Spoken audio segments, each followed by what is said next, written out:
بسم اللہ الرحمن الرحیم۔ رسول اکرم صلی اللہ علیہ وآلہ وسلم نے فرمایا، اچھا اخلاق مومن کی سب سے بڑی پہچان ہے۔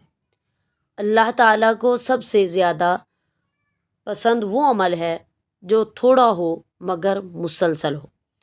مسلمان وہ ہے جس کی زبان اور ہاتھ سے دوسرے لوگ محفوظ رہیں۔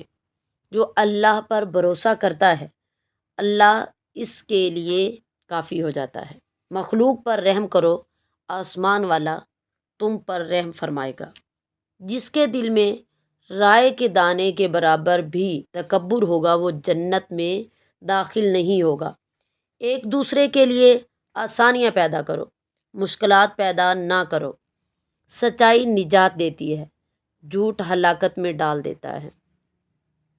نرمی اختیار کرو کیونکہ نرمی ہر چیز کو خوبصورت بنا دیتی ہے۔ سب سے بہتر وہ ہے جو اپنے گھر والوں کے لیے بہتر ہو۔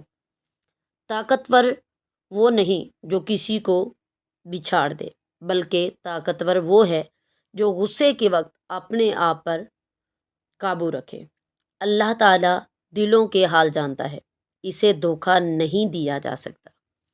اچھا دوست وہ ہے جو تمہیں نیکی کی طرف لے جائے۔ پڑوسی کے حقوق ادا کرنا ایمان کا حصہ ہے۔ انسان کی اصل دولت اس کا اچھا کردار ہے۔ صدقہ برائی کو مٹا دیتا ہے۔ علم حاصل کرنا ہر مسلمان پر فرض ہے۔ کسی کو حقیر نہ سمجھو، ممکن ہے وہ اللہ کے نزدیک بہت قیمتی ہو۔ چہرے پر مسکراہٹ بھی صدقہ ہے۔